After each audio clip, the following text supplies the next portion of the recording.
Hello and welcome to BYJU'S Exam Prep IAS. Welcome to another session of Indian Economy Essentials. And in today's session, let's have a discussion regarding certain very important features of Foreign Trade Policy 2023, specifically focused on one of the very important initiatives that will be promoted now by the government, RoDTEP. Now, first and foremost, what is this idea of a foreign trade policy? Post-independence, please understand this, Government of India did not promote the idea of a foreign trade. We focused on import substitution. The growth was driven by public sector undertakings or public sector organizations of the government. But over a period of time, the stance of the government actually changed. In 1985, for the first time ever, the idea of a foreign trade policy was introduced. But to begin with, the foreign trade policy was announced only for 3 years. And today, the earlier foreign trade policy or the previous couple of foreign trade policies, these were not announced for 3 years. These were in fact announced for 5 years. That's point number one. Point number two. Earlier, that is before 1992 or even before 2000, the term that was used was not foreign trade policy. It was actually referred to as EXIM policy. Export-import policy, EXIM policy. Under these policies, either you can use the term FTP now, foreign trade policy, or the EXIM policy. The objective of the government was to promote more and more exports from the Indian economy. And when you say exports here, these will be service exports or goods exports or merchandise exports. In the most recent foreign trade policy, before FTP 2023, before this, we implemented a foreign trade policy for a duration of 5 years. That is from 2015 to 2020. This was the foreign trade policy. As usual, we started with 5-year foreign trade policy, but somewhere midway, we revised the foreign trade policy, made certain changes to the FTP, and finally, by the time we were supposed to replace this FTP with a new 5-year trade policy, there was an impact of pandemic. There is an issue with pandemic. And as a result of this, Government of India announced that we are not going to announce a new FTP, we'll continue the same FTP. Although many of the provisions under the FTP were changed, many of them were amended, modified to suit the requirement, etc. We kept on extending the foreign trade policy of 2015-2020 beyond 2020. And finally, from the 1st of April 2023, that is starting a new financial year, Government of India has announced a new foreign trade policy.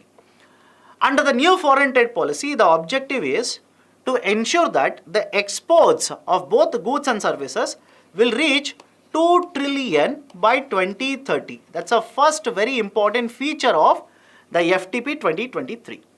So we want to ensure that the total exports of services as well as merchandise, that is goods, will reach 2 trillion.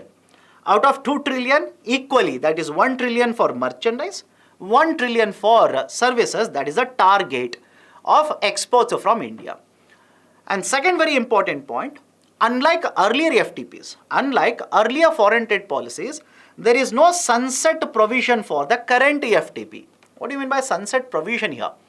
Sunset simply refers to a due date, or let's say the end date for a particular policy.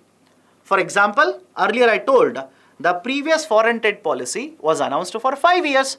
That is basically the sunset of 5 years, or sunset provision for 5 years. After 5 years, automatically it should have been withdrawn, but because of uncertainties, we continued. Before that, 2009 to 2014, again 5 years. Before that, 2002 to 2007, which was again amended or changed to make it from 2004 to 2009, again 5 years.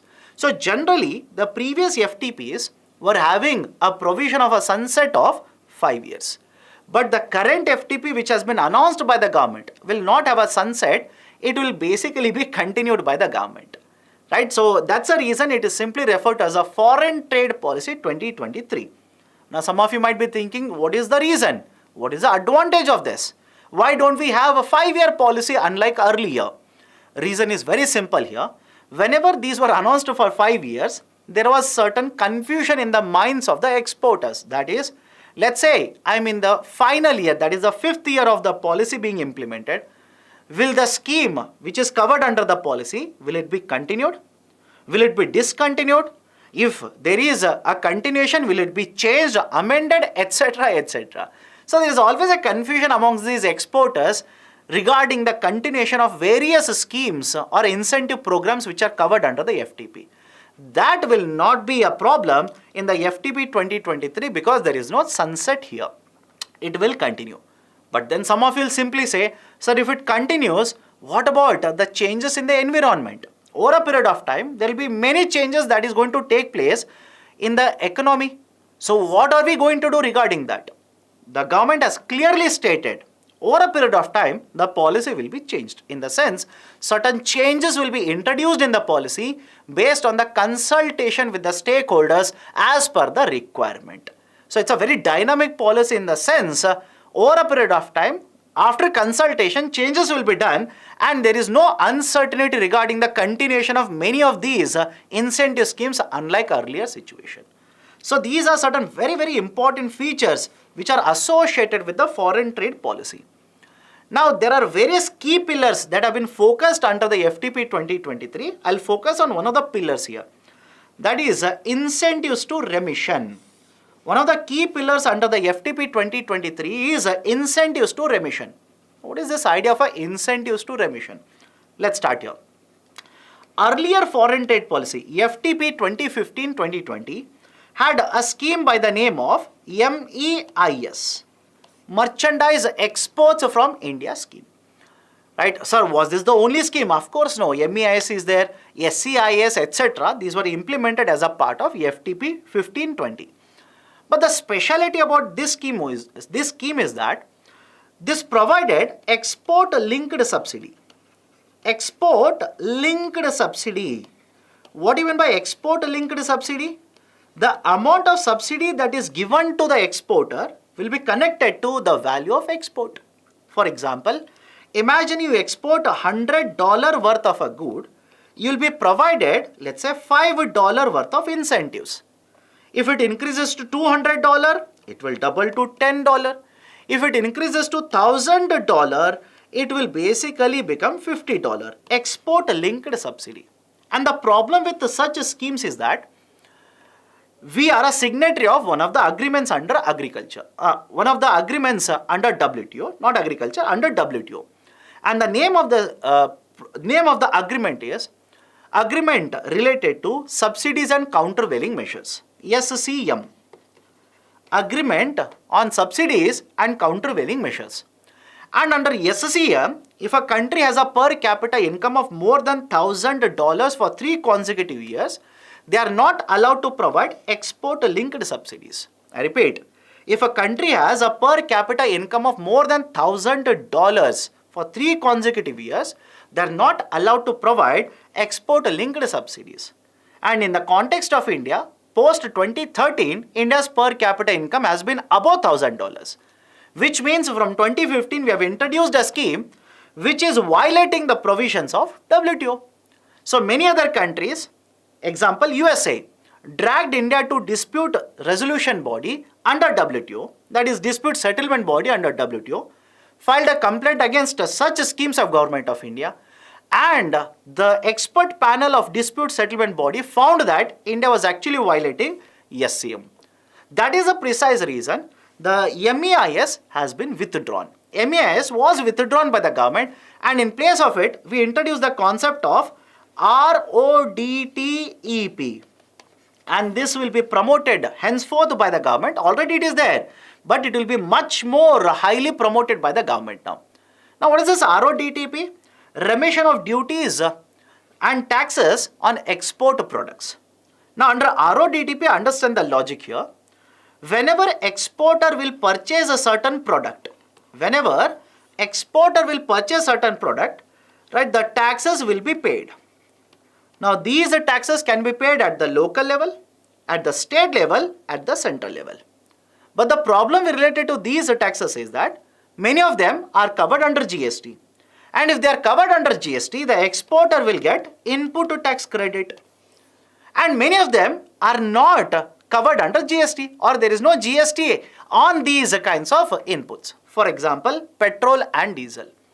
The charges or the taxes on consumption of electricity, etc. There is no GST applicable on these. And because there is no GST, these taxes which are paid by the exporter or the manufacturer are not refunded. And if these are not refunded, whenever the exporter will produce and export this product, in the price of the product, these taxes will be included. The taxes would be included. That's a problem. Why that's a problem? We are basically exporting taxes here. We are basically exporting taxes. And second one, if the taxes are included in the market prices would be higher, competitiveness would be lower of the exports. In order to address this, government introduced concept of RoDTEP in 2021, and the objective of RoDTEP is provide for remission or the refund of embedded taxes. Understand this. Provision of refund or remission of embedded taxes. What do you mean by embedded taxes? Those taxes which are not refunded to the manufacturer or exporters in the whole supply chain. I hope you understand the statement here. I'll repeat it. Those taxes which are not refunded or remitted back to the manufacturer or exporter in the whole value chain or in the whole supply chain. These taxes now will be remitted back to the manufacturer. For example, imagine this exporter paid 20 rupees GST, which will be refunded in the form of ITC, input tax credit, but also paid 10 rupee either at the central level, state level or at the local level, which were not covered under GST. Now these will form part of the market price of the product, included in the market price of the product. If the government will refund this or remit this 10 rupee, which is an embedded tax, embedded means which is not refunded earlier or remitted earlier. If this is given back to manufacturer, automatically the manufacturer or exporter, they will reduce or they will not include this tax in the form of a market price and will not be exporting the taxes. And this is called as zero rating of exports. Zero rating of exports. So essentially under RoDTEP, we are trying to achieve zero rating, which will promote our export competitiveness.